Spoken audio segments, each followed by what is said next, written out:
Monggo silakan. Baik. Assalamualaikum warahmatullahi wabarakatuh. Waalaikumsalam warahmatullahi wabarakatuh. Waalaikumsalam. Selamat pagi dan selamat sejahtera untuk kita semua. Selamat hari Jumat. Selamat datang kembali kami ucapkan kepada narasumber kita pada hari ini, Bapak Dr. Holidin, dan tentu saja para dosen, Wakil Ketua 1 Ibu Lisdiana, Wakil Ketua 2 Ibu Desi Aryani, tentu saja ada Kaprodi MIKOM, Bapak Budi Santoso, yang sudah bergabung bersama kita, Kaprodi Ilmu Komunikasi, Ibu Marleni, Kaprodi Politik, Bapak Syaparman, dan juga tentu saja Ibu Dita, Ketua Data Sharing kita Visi Polcendra Demuka, dan tentu saja seluruh dosen yang hari ini sudah bergabung. Terima kasih, selamat pagi. Dan juga kita akan menyambung kembali obrolan kita mengenai Renov dan Restra yang tentu saja akan dibahas kembali dengan Bapak Holidin, dan mungkin akan kita diskusikan lebih lanjut mengenai apa yang akan dibahas pada hari ini. Untuk itu, kepada Bapak Holidin dipersilakan, mengingat hari ini adalah hari Jumat, waktu dan tempatnya dipersilakan.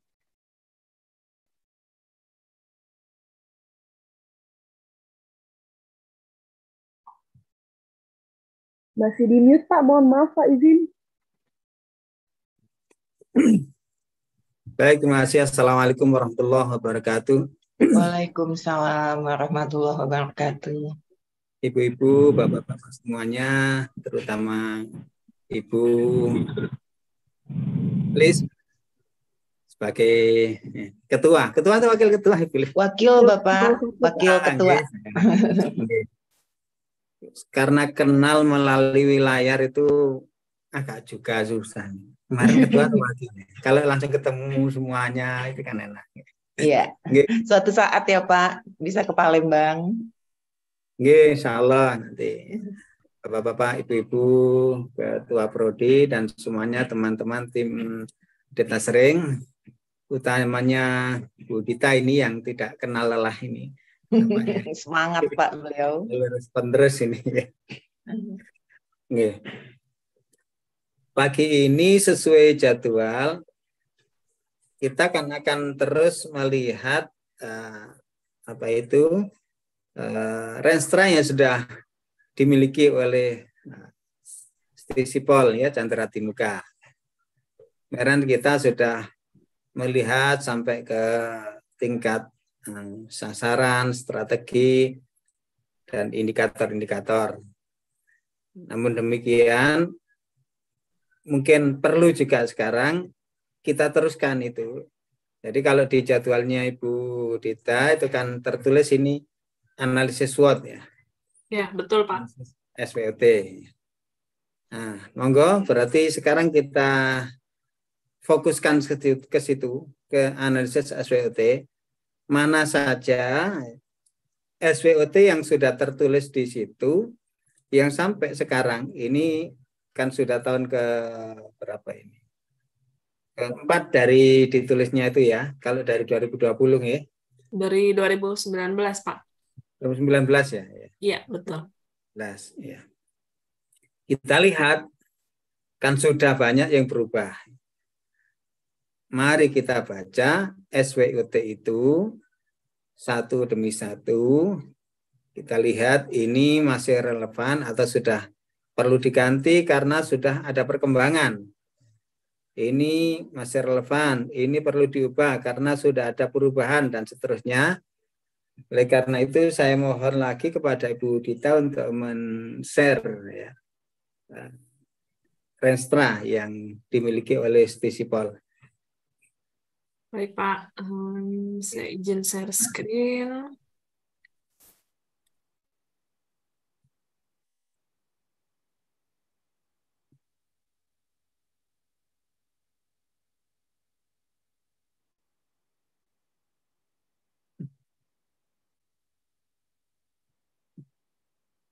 Baik Bapak Ibu, apa terlihat jelas di layar masing-masing? Agak kecil. Oh kecil ya, ntar saya gedein dulu. Saya zoom. Cukup? Cukup, lumayan. Baik. Cukup Mbak. Oke, cukup Mbak. Ya. Baik Pak Lusin, ini saya ke atas dulu ya. Kemarin kita terakhir sampai di sini Pak, di kerjasama, di peluang, opportunities dan juga threat. Karena terputus ke bawah sini, Pak. Iya. Iya. Berarti, oke, saya bacanya dari yang peluang dulu ya, Pak. Iya, peluang ya. Oke, untuk analisis SWOT dari Renstra Stisipol Chandra di Muka terkait dengan peluang ataupun opportunities, ini saya bagi lagi menjadi sama seperti yang di atasnya, kurikulum, mahasiswa, dan juga alumni. Untuk opportunitiesnya adalah yang pertama, tersedianya standar kurikulum dari organisasi profesi atau asosiasi. Kemudian kebutuhan pangsa pasar kerja yang membutuhkan soft skill, hard skill lulusan, dan juga meningkatkan kepercayaan stakeholder terhadap kualitas lulusan. Hal ini juga dibuktikan dengan banyaknya mahasiswa yang sudah bekerja sebelum mahasiswa tersebut diwisuda. Kemudian yang ketiga, adanya program peningkatan kemampuan mahasiswa, contohnya hibah PKM, kompetisi akademik, maupun juga non-akademik dalam meningkatkan prestasi mahasiswa. Kemudian peluang atau opportunities terkait dengan penelitian dan pengabdian kepada masyarakat. Yang pertama adanya program hibah penelitian dan juga pengabdian masyarakat eksternal. Kemudian adanya kemudahan akses juga dari Kemenristek Dikti terkait dengan pengelolaan luaran. Kemudian untuk sumber daya manusia, adanya kesempatan bagi dosen dan juga tendik dalam hal meningkatkan jenjang pendidikan, baik di dalam negeri maupun di luar negeri. Kemudian untuk keuangan, sarana, prasarana, dan juga IT, adanya standar dengan keuangan. Kita stop dulu, Bu Dita. Oke, kemana Pak? Apakah tidak enaknya ya per poin itu, per sub ini, kita lihat peluang dan ancamannya. Nah, kemudian kita adakan, kita kaji ya, apa masih relevan seperti itu, atau berdasarkan keadaan yang ada di Stisipol sudah ada yang perlu kita ubah kalimatnya, atau kita tinggikan, kita turunkan.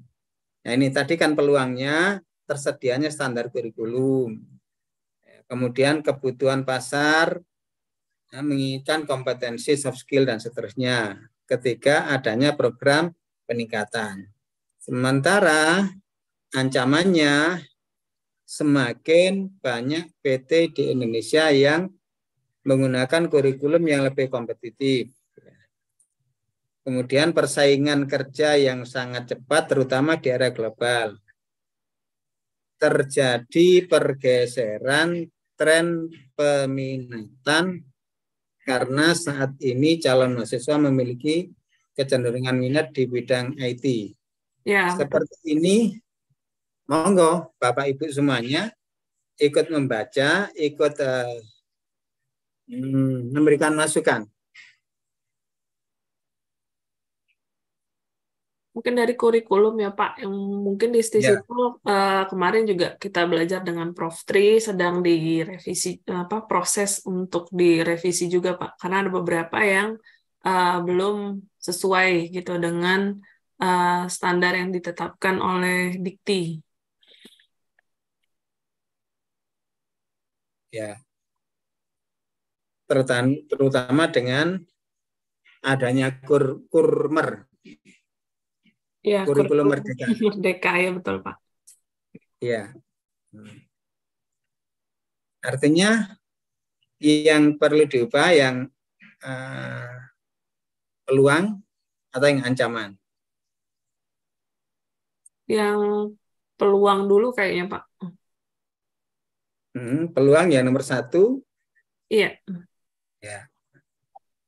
Mungkin standar lebih spesifik. Iya, betul Pak. Gimana kira-kira kalau kita ubah gimana jadinya? Jadinya tersedianya atau terselenggaranya atau seperti apa ya Pak ya? Kurikulum yang sesuai dengan apa gitu, OBE atau seperti apa gitu Pak? Karena memang sekarang kan harus sesuai dengan OBE ya Pak. Ya, baik.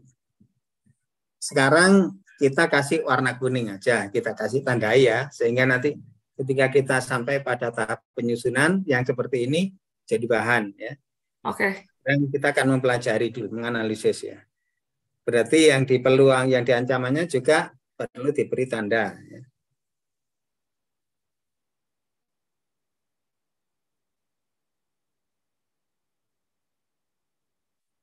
Terus yang nomor 2? Ya, yang nomor 2 iya sama Pak. Ini karena mungkin kita belum ada yang namanya kayak pelatihan atau workshop gitu Pak terkait dengan bimbingan karir dan sebagainya. Jadi hanya karena mahasiswa memang pada dasarnya sudah bekerja, jadi ya itu tadi Pak, mungkin kita lebih paling tidak sih harusnya ada ya pelatihan soft skill atau kompetensi atau sertifikasi seperti itu Pak tambahannya. Iya. Walaupun mereka sebenarnya sudah bekerja gitu Pak. Kan begitu bekerja belum berarti selesai kan? Yeah. Mereka perlu soft skill tambahan yang lainnya.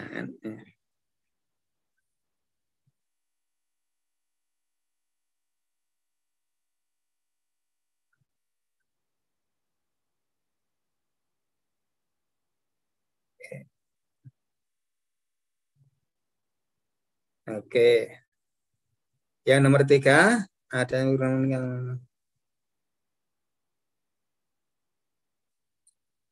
kalau programnya tetap kayaknya masih itu peluang masih tetap itu kayaknya ya. Yeah. Yang di ancamannya? Yang di ancamannya mungkin terkait ini kali Pak ya.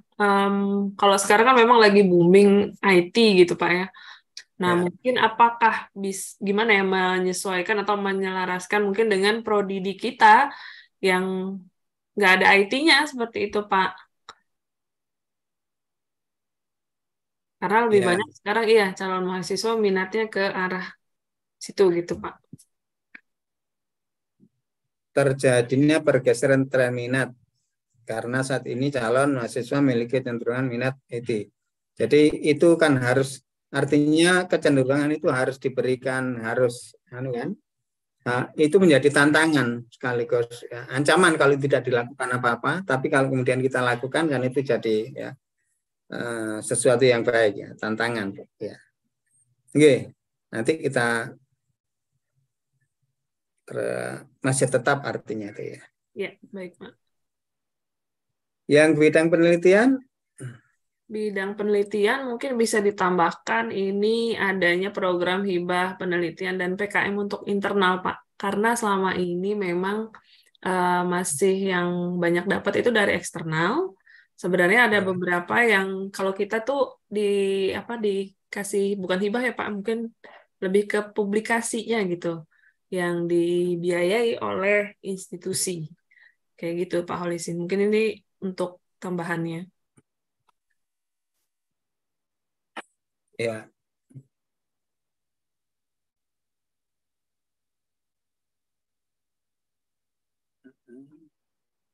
Adanya kemudahan akses dari kementerian tentang pengelolaan anggaran. Ini memang ya peluang itu ya, peluang. Saya kira masih tetap itu ya. Untuk ancamannya, Jurnal ya, jurnal. Apakah perlu ditambahkan atau seperti apa, Pak? Ancamannya itu kan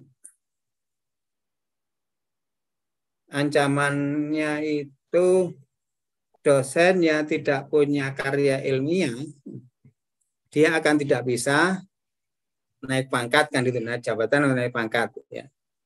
Ancamannya. Jadi dosen dituntut untuk publikasi sebagai syarat kenaikan pangkat dan jabatan.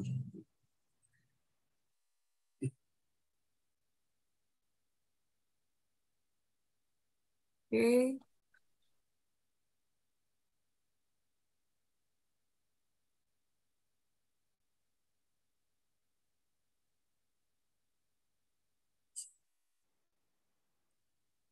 Boleh nggak Pak, kalau misalnya saya tuliskan masih kurangnya gitu atau masih rendah ya Iya, masih rendahnya karya publikasi.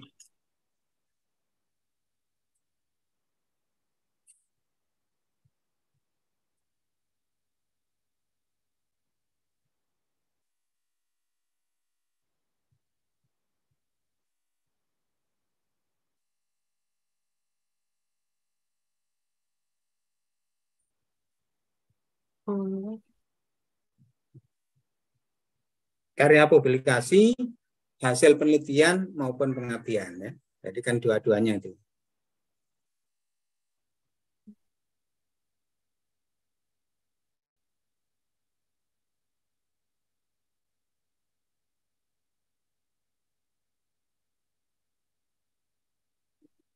Mohon izin bertanya Pak Holisin. Ya, Ibu. Bu Lisdiana, itu masih rendahnya publikasi karya baik dalam penelitian maupun pengabdian dari dosen. Itu berupa ancaman ya Prof. Ancaman itu dari luar organisasi atau dari dalam menjadi kelemahan. Kan kalau ini yang saya salah penafsiran, katanya kalau dari dalam organisasi itu berupa kelemahan. Kalau ancaman dari luar itu mohon pencerahannya. Mungkin saya yang salah menafsirkan. Yang betul, yang kemarin kan gitu, Bu. Makanya tadi saya bilang ancamannya itu bahwa mestinya ancamannya itu publikasi karya melupakan syarat kenaikan. Mungkin ya jadi dari luar kan ya. Ya kan dari luar kan. Jadi artinya kalau kita dari luar. Kan gitu. Saya kira gitu Bu Dita. Jadi betul yang diingatkan Ibu Lis ya. Nah, kalau yang ini adalah kelemahan kita. Jadi berupa kelemahan kita. Jadi ancamannya itu tadi, ancamannya dosen tidak bisa naik pangkat. Artinya publikasi, rendahnya publikasi atau apa ya? Publikasi. Ancamannya tadi publikasi, dari publikasi karya merupakan itu syarat kenaikan dan jabatan.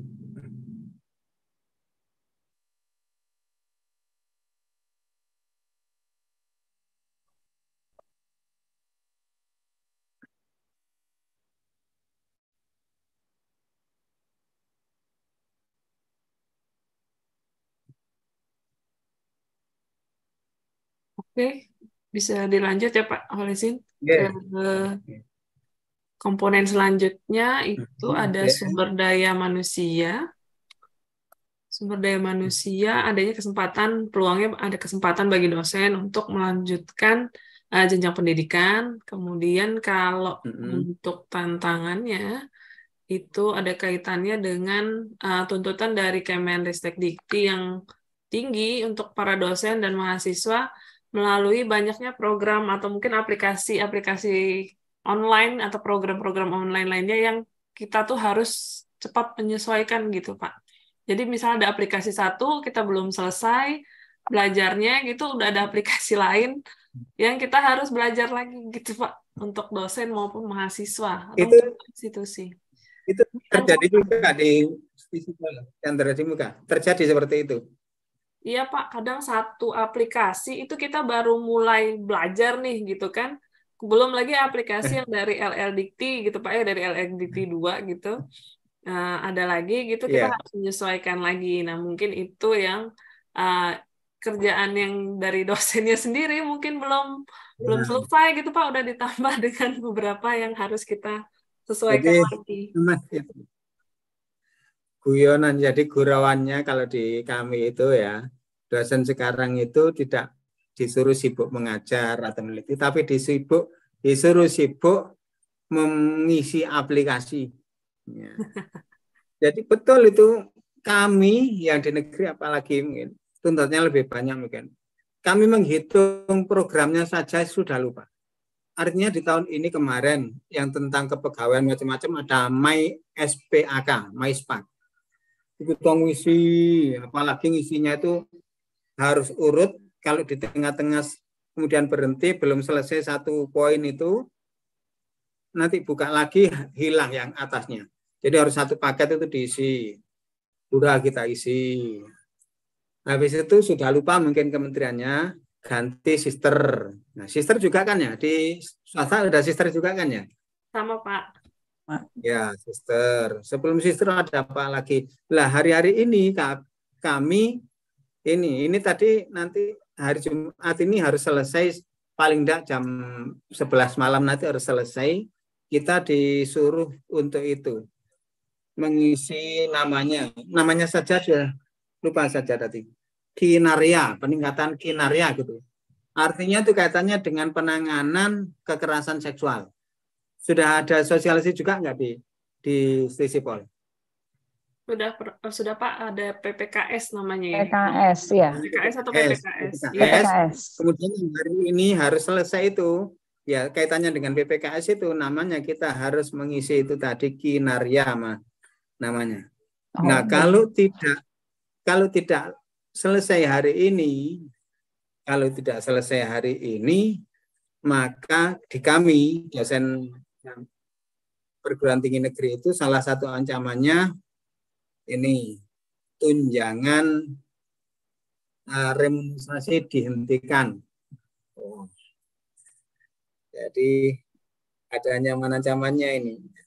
Makanya saya kalau yang seperti ini wait and see dulu, menunggu teman-teman yang muda-muda. Nah, yang muda-muda selesai nanti kita langsung gimana ini sudah selesai, oke, dibimbing yang sudah 50 ke atas itu. Karena terus mati saya juga mungkin Ibu Lis mungkin sama dengan saya. Jadi nunggu dulu. Tahu aja Pak Holisin. Iya Bu ya. Iya Pak. Ya, karena banyaknya.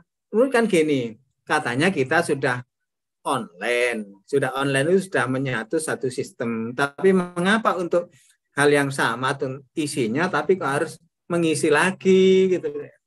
Iya, kita katanya sudah integrasi antara sistem Sinta, sistem Google Scholar, sistem Sister itu masih sudah integrasi katanya. Begitu kemarin waktu penilaian BKD, hasil-hasil karya kami kok tidak semuanya masuk di Sister. Iya. Katanya bisa ditarik. Nah, akhirnya masih harus ngisi manual lagi. Udah bimbing uji skripsi, mana ini di Sister nggak muncul. Ya seperti itu, kita dirapatkan seperti itu. Ya, jadi itu memang ancaman bagi generasi di atas 50. Bagi generasi yang 30-an seperti Bu Dita ini masih cepat. Masih cepat, Pak. Ya, cepat. Oke. Baik, ini kita teruskan. Jadi lanjutannya Pak ya. Oke, kita lanjutkan.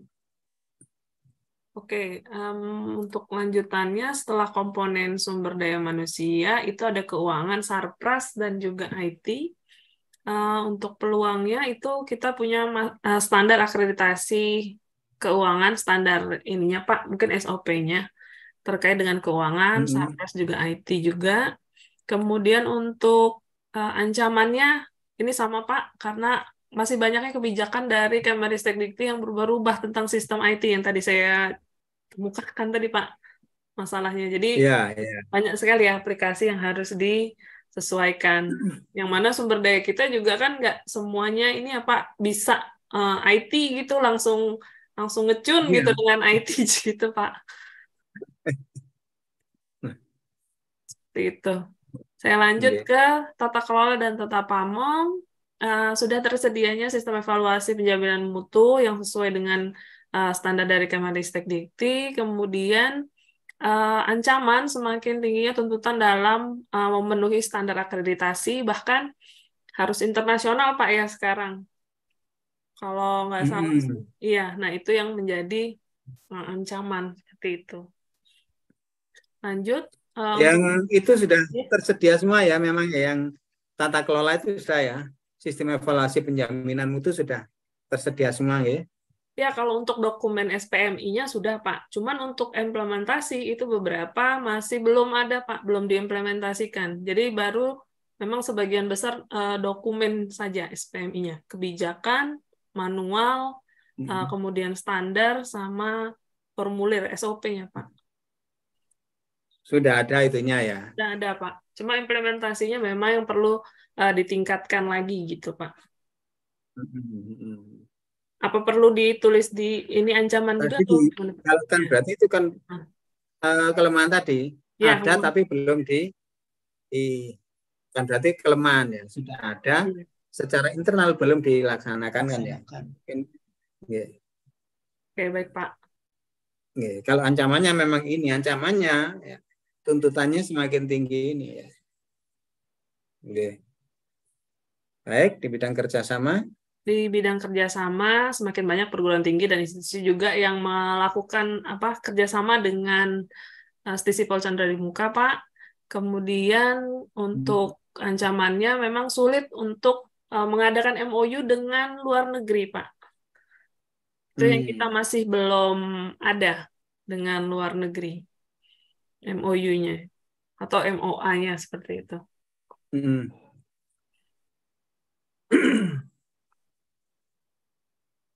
Oke. Semakin banyak perguruan tinggi dan institusi lain yang memberikan penawaran kerjasama tentang Tridharma. Oke. Itu peluang. Tapi ancamannya sulit keterjangkauan dari institusi luar negeri yang sudah MOU. Itu kira-kira nanti bagaimana supaya bisa menembus itu, ada nggak yang sudah terlihat atau terbayangkan di Ibu Bapak? Masih sulit kayaknya Pak Holisin kalau keluar negeri kita ya. Karena mungkin ada satu alumni yang dari Stisipol yang di luar negeri. Cuman belum ada diskusi untuk MOU, Pak, seperti itu. Yang lanjut. Kalau dengan dekat-dekat Malaysia atau Brunei gitu? Belum, Pak. Belum ada. Belum, ya? Yang terbaru ini belum ada, Pak. Masih lokal, Pak, sifatnya. Nah, kalau dengan luar negeri dekat-dekat, itu yang paling enak, itu paling gampang kan ya,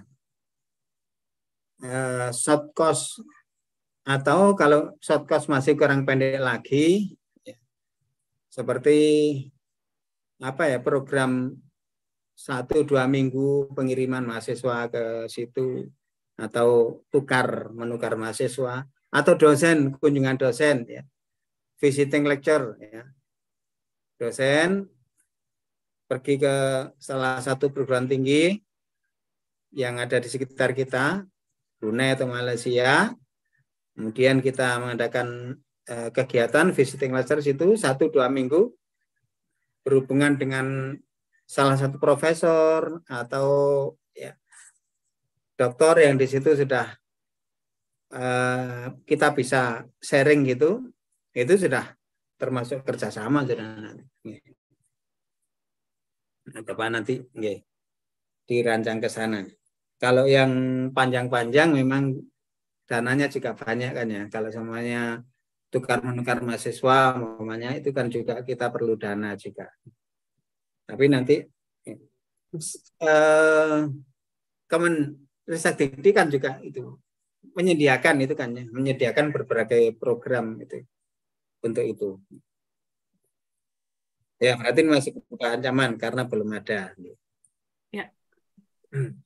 Saya lanjut, Pak. Ini terkait dengan analisis SWOT antar komponen. Jadi ini ada matriksnya.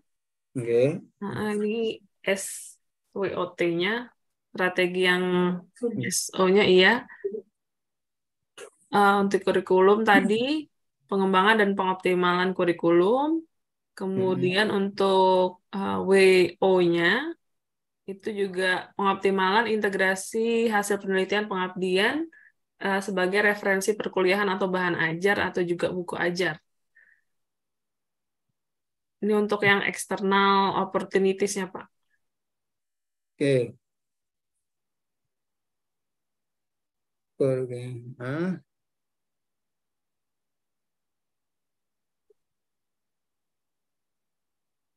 Oke, penelitiannya masih relevan semua ini, tidak perlu ada yang diubah. Ini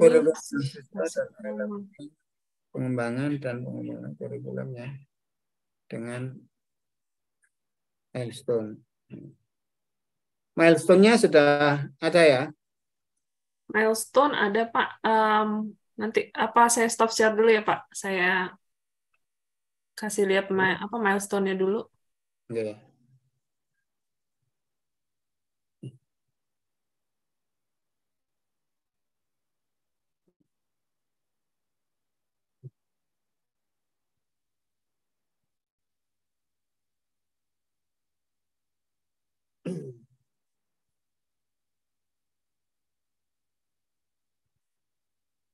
Nah, ini untuk milestone-nya Pak.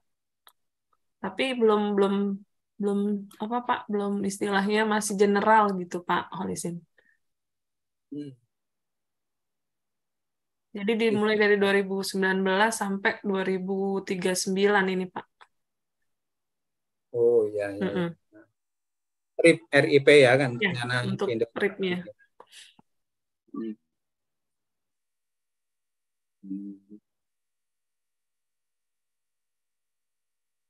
Okay. Jadi kita masih di tahap yang ini, yang tahap 1 Pak. Iya, iya. Ya. Oke, saya lanjut lagi ya Pak ke yang Renstra. Tadi. Iya.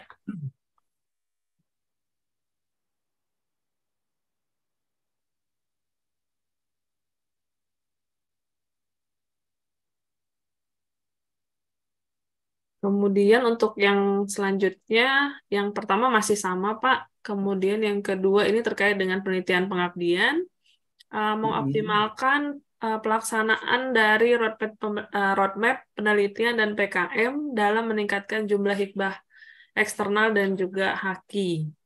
Nah, untuk haki ini sebagian besar itu banyaknya di MIKOM Pak, Magister Ilmu Komunikasi kemarin.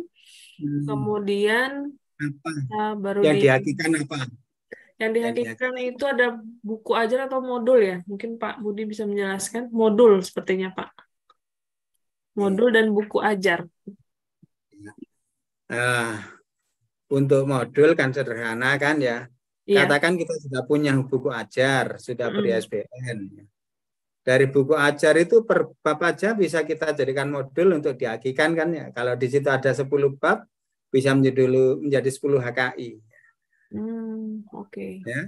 Jadi per bab itu dari buku itu kita bikin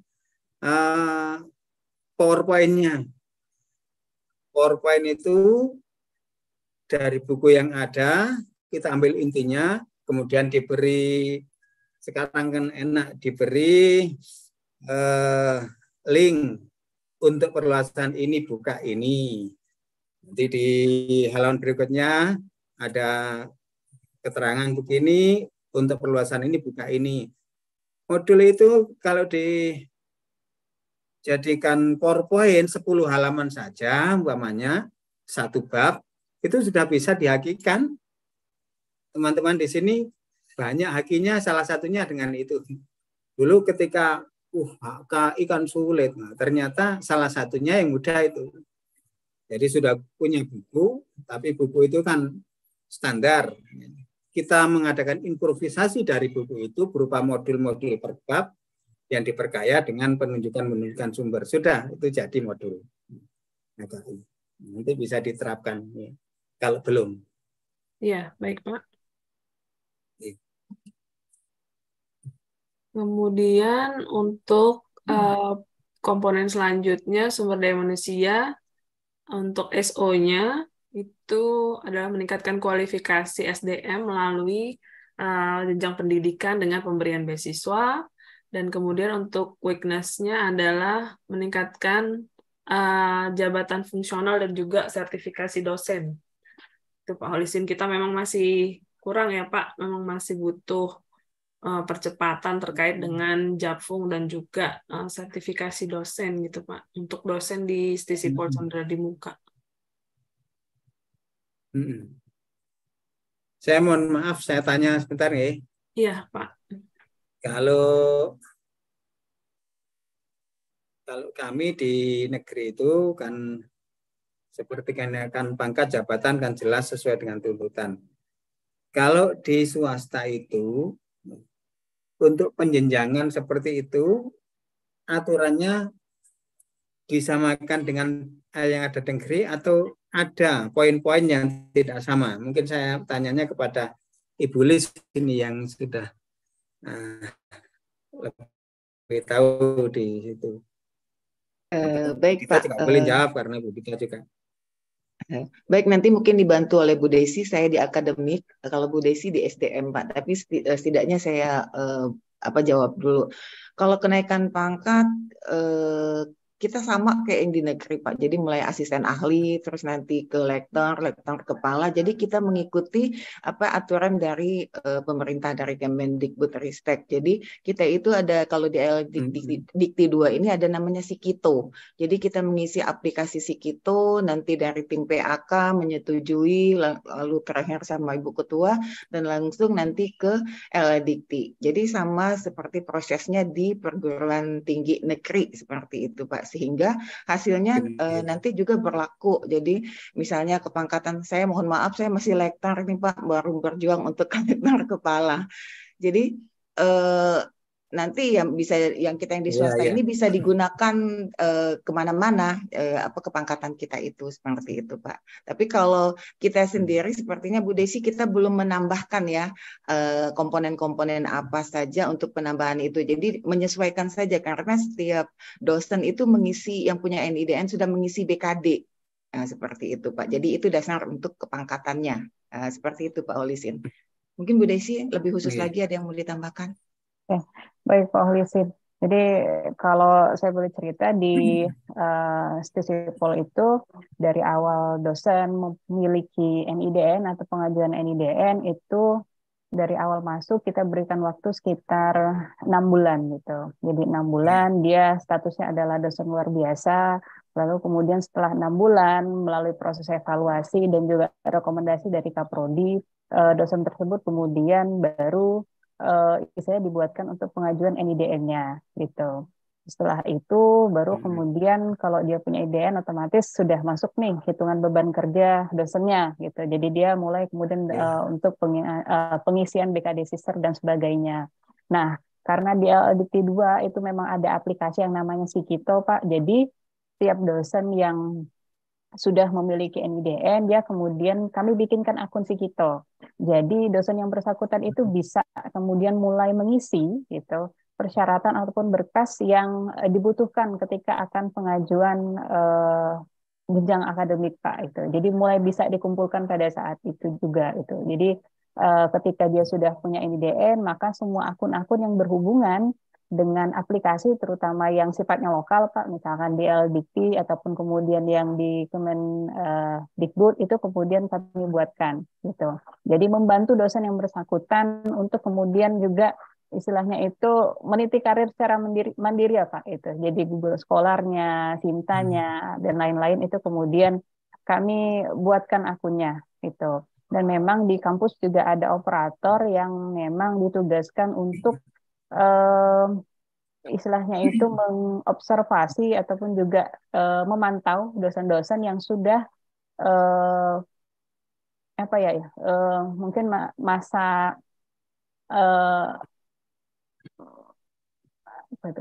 masa pengajuan untuk untuk JJA-nya itu sudah mulai bisa berlaku gitu. Jadi sudah 3 semester itu kemudian sudah diingatkan untuk kemudian mulai mengisi jika belum itu untuk mulai mengisi Sikitonya. Jadi ketika dia sudah TMP hampir 2 tahun itu kemudian bisa kami proses JJA-nya.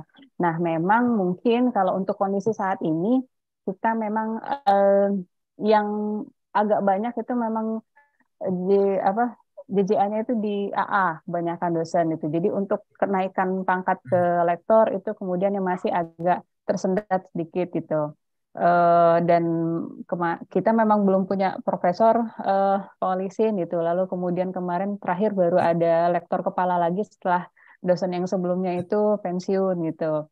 Karena memang persyaratan Iya. untuk lektor kepala sekarang itu kan harus serdos itu. Sedangkan untuk mengejar serdos ini sendiri kami agak kesulitan gitu karena eligibilitasnya itu dari LLDikti 2 itu apa ya, nampak agak sedikit, dan ditambah juga kemudian ya dosen-dosen yang belum punya sertifikat AA pekerti dan sebagainya itu juga masih cukup banyak gitu Pak. Oke. Baik, terima kasih. Pertanyaan berikutnya, kalau kemudian sudah mencapai pada jabatan lektor umpamanya, itu kan dosen itu punya, kalau di negeri punya gaji pokok, punya tunjangan fungsional. Apakah negara itu memberikan bantuan kepada perguruan tinggi yang sifatnya untuk peng-HR-an seperti itu? Atau kalau disederhanakan, setiap tahun itu negara memberikan apa saja untuk bantuan keuangan. Gambarnya kalau di sekolah kan yang terkenal itu bos sama BOP gitu sekolah. Kalau di perguruan tinggi itu apa yang dibantu oleh negara untuk kebutuhan-kebutuhan seperti itu? Ya sih. Kalau sejauh ini kayaknya kita masih ikut sistem aja Pak, itu yang serdos dan segala macam gitu. Kalau tunjangan dari internal itu mungkin sampai saat ini masih belum tersistem dengan baik Pak itu. Dan memang sedang masih berbenah, kami juga istilahnya itu di tahun 2024 ini mencoba untuk mensistemkannya dengan lebih baik lagi gitu. Gitu Pak. Artinya yang benar-benar sumbangan dari negara itu kalau dulu dosen sudah punya serdos itu ya, yang sertifikat. Artinya sumbangan serdos itu ya. Baik. Oke, kita teruskan. Tadi ngomong apa tadi? Bisa belok ke situ. Ngomong tentang SDM masih Pak. Oh iya, SDM. Ya. Lanjut ke, ya baik Pak. Lanjut ke bagian keuangan, Sarpras dan IT. Untuk strength-nya itu mengoptimalkan diversifikasi sumber pendanaan dan juga efektivitas pengelolaan sesuai dengan standar keuangan akreditasi. Kemudian untuk weakness-nya adalah melakukan pengoptimalan pemanfaatan teknologi informasi tadi ke dalam tata kelola akademi keuangan SDM dan juga Sarpras. Karena selama ini masih IT itu aplikasinya itu masih untuk akademik aja Pak. Jadi yang belum dioptimalkan itu di bagian kepegawaian ya Bu Desi, belum ada aplikasinya, kemudian keuangan juga belum ada, Sarpras juga belum ada, dan bagian saya juga belum ada penjaminan mutu Pak. Jadi yang paling banyak aplikasinya adalah terkait dengan akademik seperti itu. Iya, dan juga untuk sumber pendanaan memang sebagian besar masih internal Pak. Jadi belum yang kita banyak mungkin hibah-hibah eksternal gitu ya Pak untuk bantuan di kampus gitu. Itu Pak Holisin.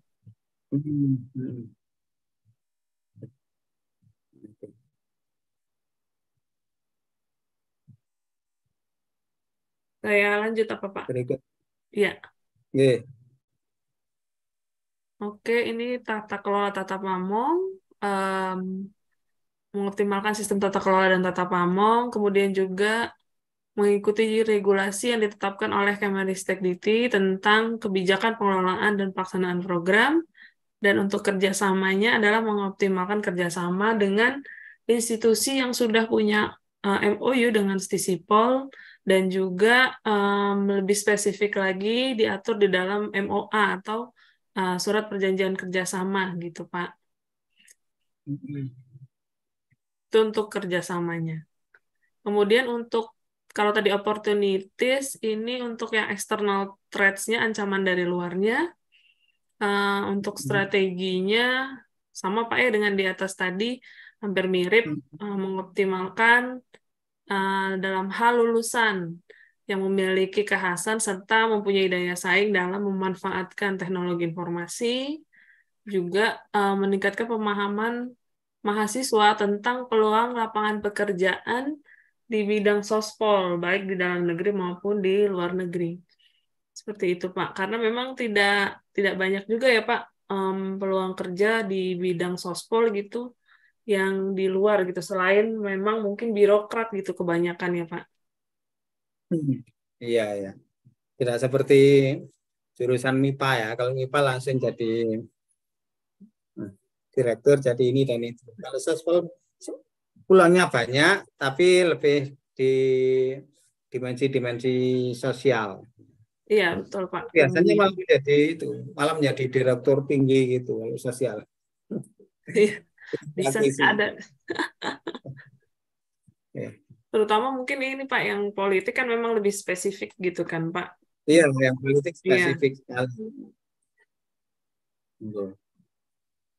Kemudian saya lanjut untuk penelitian dan pengabdian, mengoptimalkan hasil publikasi penelitian baik di jurnal nasional maupun internasional yang terakreditasi. Kemudian meningkatkan pemahaman tentang jurnal yang telah terakreditasi sebelum melakukan publish jurnal. Jadi memang perlu ada tambahan sosialisasi Pak di kita untuk dosen-dosen terkait dengan jurnal-jurnal apa saja, maksudnya yang terakreditasi atau tidak terakreditasi, seperti itu. Jadi sebelum melakukan publikasi. Ini SDM hampir sama Pak dengan tadi, peningkatan kemampuan dosen, kompetensi dosen terkait dengan jabatan fungsional, kemudian keuangan juga sama, mengikuti regulasi dan juga melengkapi fasilitas sarana dan prasarana, terutama yang berbasis IT atau aplikasi. Untuk tata kelola dan tata pamong, ini meningkatkan sinergi antara yayasan dan juga pengelola, dalam hal ini UPPS, dalam hal memenuhi standar akreditasi, Pak. Terkait dengan sebelumnya yang saya jelaskan ke Bapak, ya implementasi tadi yang perlu ditingkatkan. Kemudian kerjasama adalah dengan cara meningkatkan jumlah MOU dan juga MOE ini sebenarnya. Dengan institusi luar negeri, iya Pak. Yang tadi saya bilang kita belum tidak sama sekali, iya. Mungkin itu Pak untuk analisis SWOT-nya. Analisis SWOT-nya ya. Iya. Iya, kayaknya sudah lumayan bagus. Analisis kita dengan analisis SWOT kan kita berarti sudah punya kesadaran diri. Kita kuat di sini, lemah di sini, ada peluang ini, ada ancaman ini. Ini kan kemudian menjadi basis untuk penyusunan ya sasaran strategis, kemudian strategi pencapaian dan seterusnya. Tapi ini tempatnya sudah di bawah ya? Iya Pak, di bawah yang. Tapi masih banyak. Iya, karena ini Pak, kalau ngelihat punyanya UNM kan sistematis ya Pak, di tabel gitu. Kalau ini masih terpencar Pak, masih terpisah. Jadi SWOT-nya di mana, kemudian sasarannya di mana. Seperti ini kan Pak, sasaran strategisnya. Jadi masih kebalik-balik gitu itunya Pak.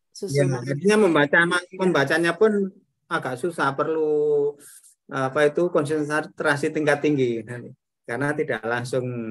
Iya betul. Dan kata Bapak itu belum ada indikator kinerjanya Pak.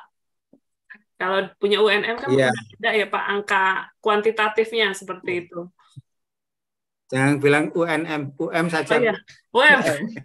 Maaf Pak, UM. Ya, memang harus dibiasakan itu. Jadi UM. UM, oke. Bukan Ibu saja yang sering salah sebut. Orang setiap baru kenal UM seperti itu, Bu. Jadi ya karena antara kepanjangan dan singkatannya itu ada yang dibuang itu. Iya, betul Pak. UM. Pak, mungkin nanti pas misal kita mau ngerevisi untuk dokumen ini, boleh nggak Pak kita mencontoh dari template yang dipunya UM untuk tabel-tabelnya Pak, yang ada angka kuantitatifnya gitu, indikator kinerjanya seperti apa gitu, bisa Pak? Boleh nggak Pak? Boleh. Jadi template itu boleh gitu, ditiru kan. Nanti ada uji Turnitin-nya. LED saja, LED ketika evaluasi diri, ketika akreditasi itu kan juga boleh template-nya orang lain, tapi kemudian isinya tidak boleh ada kesamaan yang lebih dari, ingat saya 30% atau berapa, yang melebihi itu 25 atau 30% ya.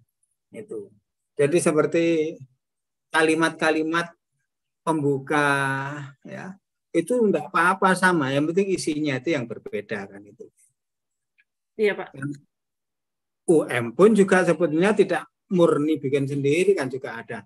Mungkin contohnya dari sana sini. Artinya ilmu itu kan memang mencontoh. Ilmu kita itu enggak ada yang bikin sendiri, mencontoh.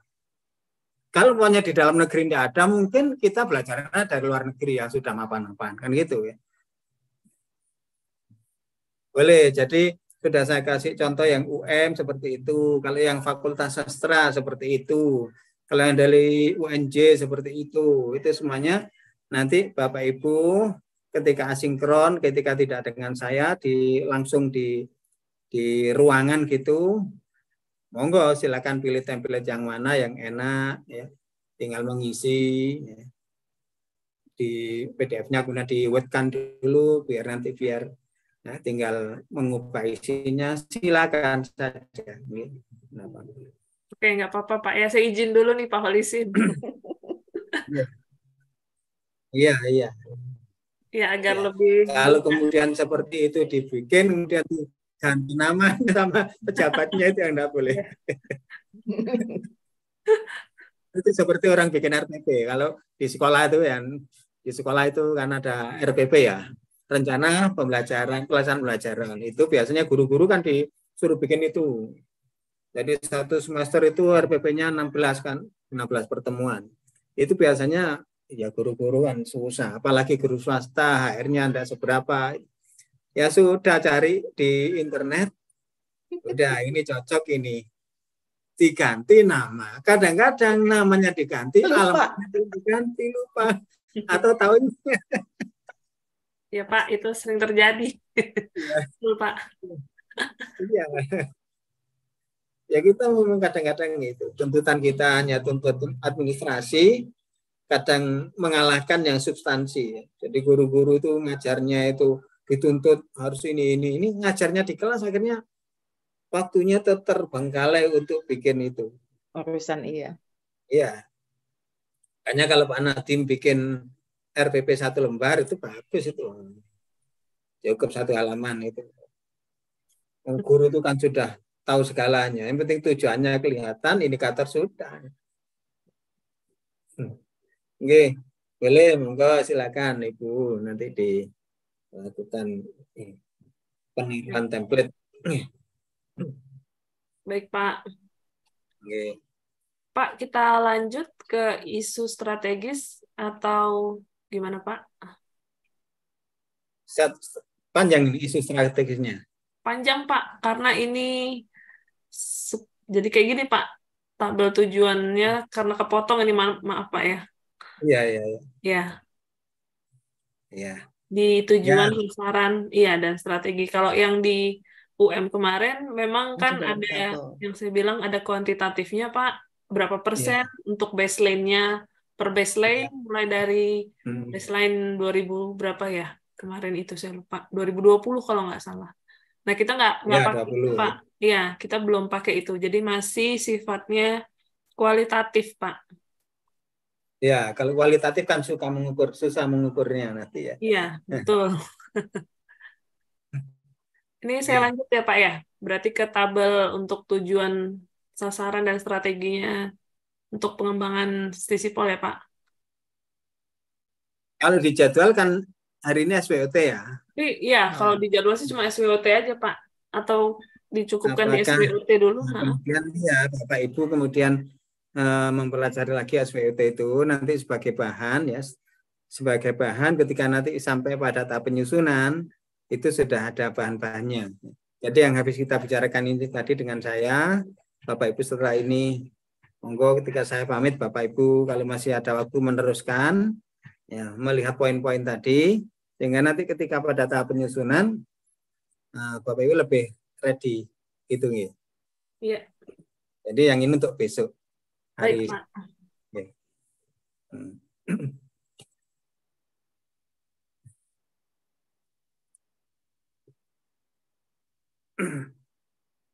Mungkin Bapak Ibu ada yang ingin ditanyakan lagi dengan Pak Holisin? Silakan, monggo Bapak Ibu.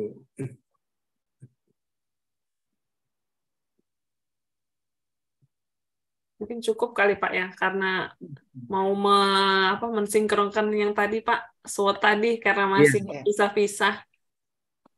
Okay. Iya. Nah, ini dari Bapak Ibu terdengar nggak suara bising-bising anak-anak gitu?